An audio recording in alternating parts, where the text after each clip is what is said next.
역사 교과서 무엇이 문제인가? 역사 교과서를 가져갔습니다.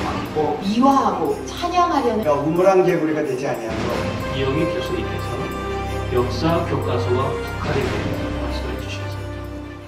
먼저 우리가 우물안 개구리가 되지 아니하도록 세계는 남한과 북한을 어떻게 보는가. 여러분 보십시오. 지금 제가 쓰고 있는 건 전 세계가 다 쓰고 있는 공통적인 지수입니다.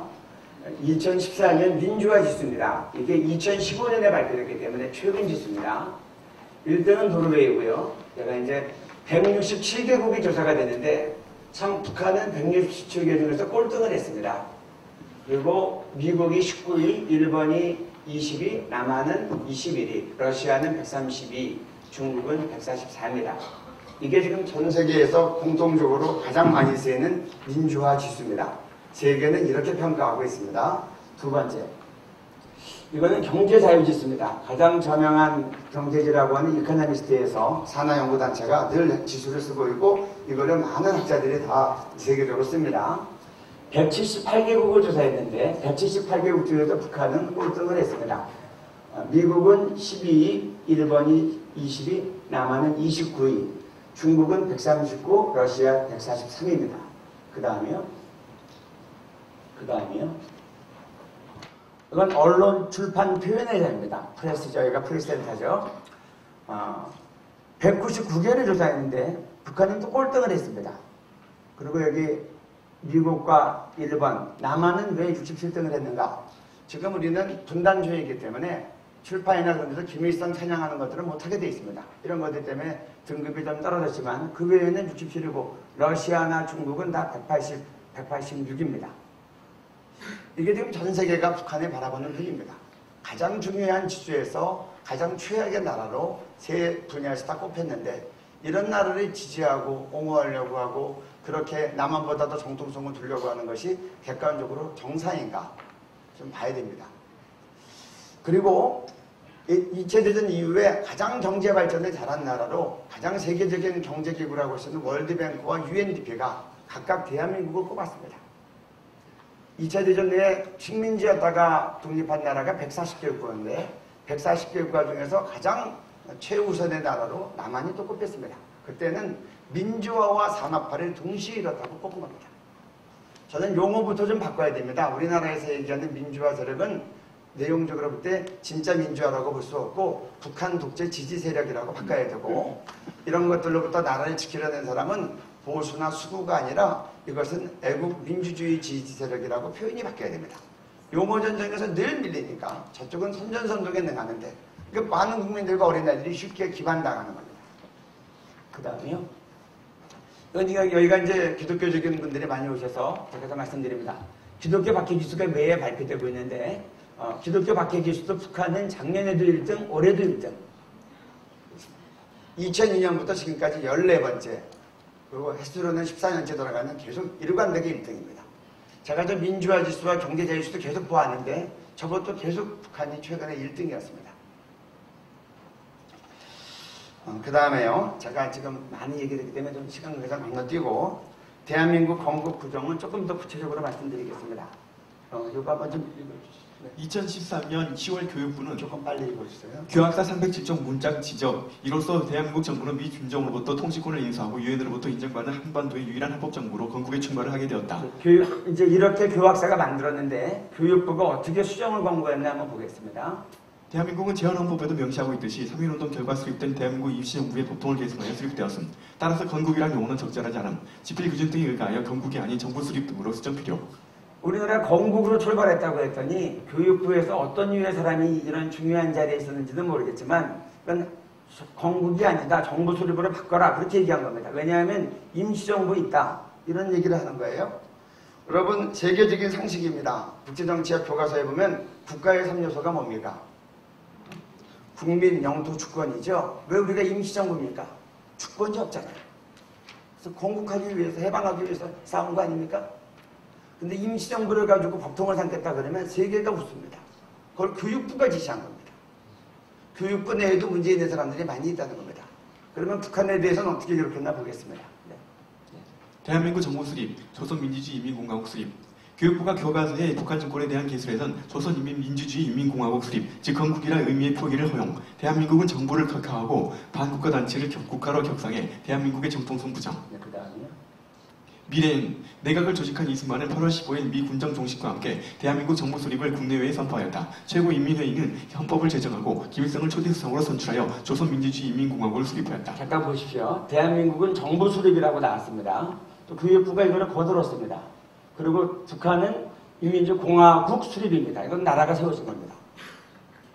이게 지금 제일 많이 본다고 하는 미래엔 교과서입니다. 그 다음에 두산동화 보겠습니다. 마침내 1948년 8월 15일 대한민국 정부가 출범하였다. 9월 9일에는 내각을 구성하고 조선민주주의 인민공화국 수립을 선포하였다. 정부가 출범했고 북한은 나라가 수립됐습니다. 우리나라 국회의원들과 유정자들이 뭐 하는지 모르겠고 우리 교회는 뭐 했는지 모르겠습니다. 10몇 년이 방치된 다음에 이렇게 뒤늦게 뛰어나왔는데 이거에 대해서도 우리가 여기 대해서 그냥 물러나가지고 주저앉는다면 이건 우리 모두가 하나님 앞에 심판받을 일이라고 생각합니다. 하나님께서 우리에게 축복과 은총을 주시는 해방이 이렇게 지금 왜곡되고 있는 겁니다. 그 다음에요. 자꾸 이승만 뭐 친일 하는데 잘 알아보는 건 참 많이 잘못된 말입니다. 이승만이 수립한, 제가 뭐 이승만 지금 하지 않으니까 국무위원도 18명 장관급은 거기 친일 사람이 한 명도 없었고 거의 대부분이 다 항일운동가였습니다. 북한 정부를 보겠습니다. 북한의 친일 내각을 보면요. 여기 김영주가 김일성 동생입니다. 김일성 원래 이름은 김성주입니다. 요즘 애들은 그것도 안 배워요. 주자 돌림입니다. 30대 초반인 김일성이 국가주석이 되고 20대인 김영주가 그 동생이 부주석을 했습니다. 형제가 다 해먹은 겁니다. 근데 부주석은 이 김영주는 어떤 사람인가? 일제시대 때 헌병도 아니고 헌병 보조원을 했습니다. 통역해 준 겁니다. 앞잡이 노릇을 한 거죠. 대표적인 사법부장 장원근은 서해 10입니다. 일제시대 중초입니다. 강야국 잘 아시죠? 우리 기독교의 어른들이시니까 여기 지도자들에게 잘 아실 겁니다. 강야국 목사입니다. 김일성의 외삼촌인데 서해 11일에 맡았습니다. 일제시대 도의원입니다. 그 외 이름도 쭉 있습니다. 제가 여기 지금 자료 다 있습니다. 이 사람들이 일제시대 뭐 했는지. 이렇게 했는데 왜 김일성은 친일 인사로 기소되지 않을까요? 참 수상한 일 아닙니까? 알고 많이 알리셔야 됩니다. 왜 역사가 이렇게 뒤집어질 때 이렇게도 뒤집어졌는지. 강야국 같은 사람 뒤집으면 다 쉽게 나오죠. 도의원 했으니까. 김일성은 친일 중에 친일입니다. 그 다음에 시간 관계상 이거는 뭐 넘어갈 거지. 뒷장만 한번 읽어주십시오. 바로 앞에요. 네, 요 두산동화 한번 읽어주십시오. 두산동화 286쪽의 기술도 미래인과 거의 같음. 미국은 농산물 원조로 자국의 농산물 가격이 폭락하는 것을 막으려 하였다. 필요 이상으로 들어온 농산물로 국내 곡물 가격이 하락하여 농촌 경제는 어려움에 빠졌다. 미국이 원조한 거에 대해서 자기네들이 이익을 위해서 했고 우리는 원조받아도 큰 어려움에 빠진 겁니다. 경제가. 북한을 보겠습니다. 북한의 전후복구는 북한 주민의 적극적 참여와 함께 소련과 동유럽 국가들 및 중국의 원조에 큰 도움을 하다 이루어졌다고 높이 평가.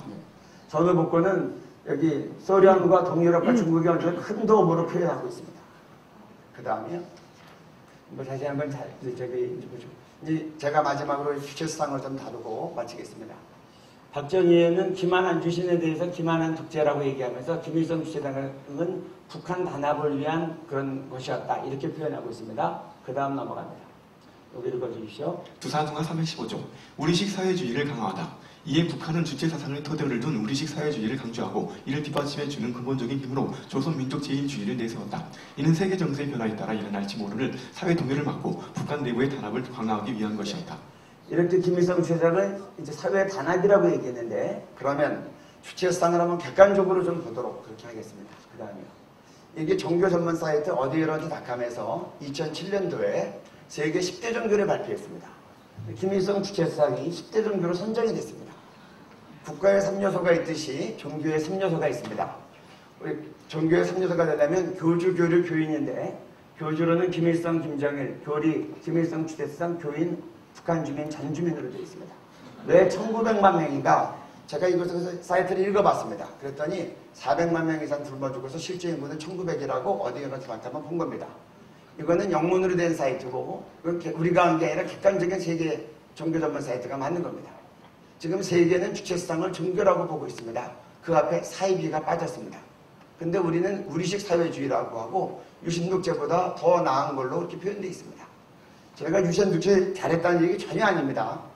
거기에 대해서는 이렇게 엄격하면서 왜 김일성이 정말 천인이 공로할 만한 살인독재에 대해서는 이렇게 반대한가 얘기하겠습니다. 제가 조금 이따 그거 증거를 할 텐데 왜 이게 종교가 됐는가 보겠습니다.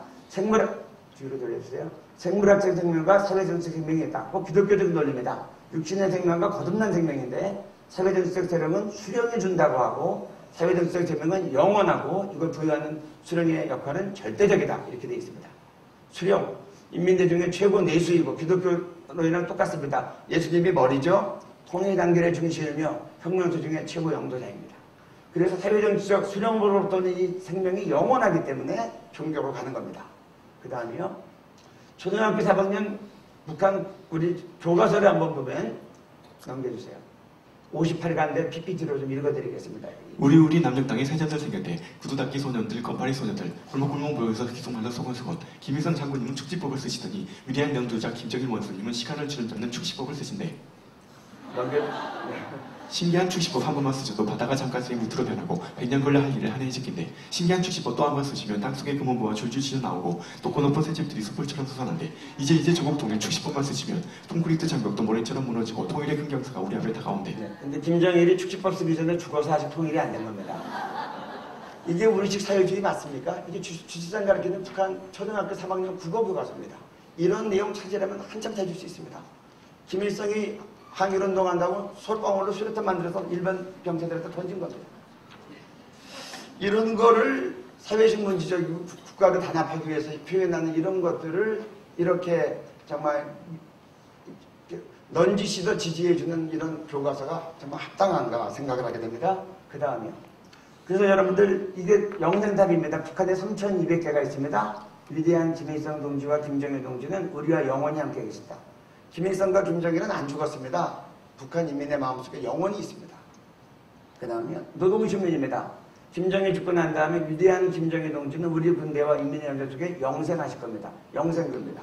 이래서 주체상을 10대 정도에 집어넣은 겁니다. 인구수가 많으니까 끼어들어간 거예요.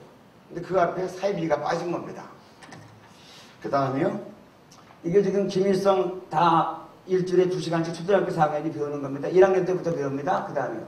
김정일 어린 시절, 김정일 어린 시절, 대학교까지 다 배우고 있습니다.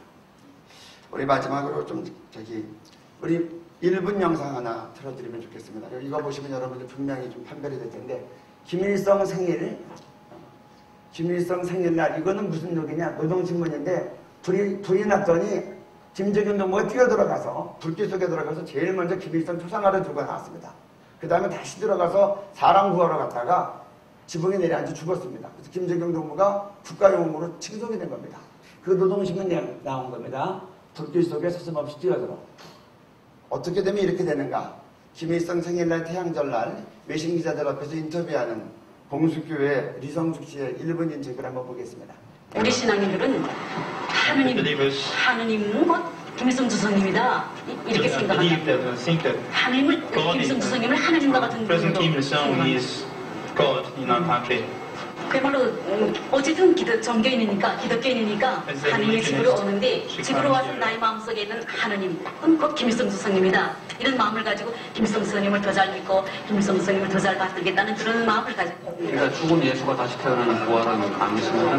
그렇습니다. 저는 예수가 죽었기 때문에 다시 태어난다 이렇게 그렇게 믿지 않습니다.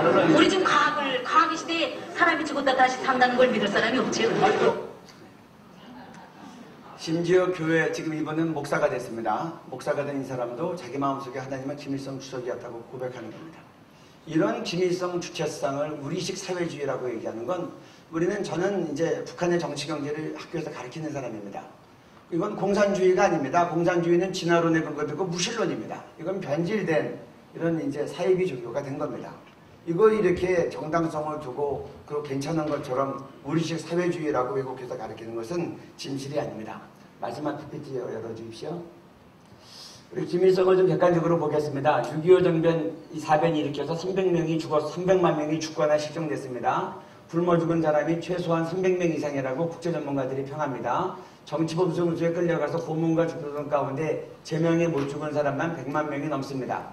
인류 역사의 유례를 찾아볼 수 없는 참혹한 독재 세습 정권에 대해서 우리의 역사책은 왜 이리 관대한지 모르겠습니다. 왜곡된 역사를 우리가 왜 바로잡아야 됩니까? 저는 대한민국 독립은 하나님의 기적이고 하나님의 축복이라고 믿습니다.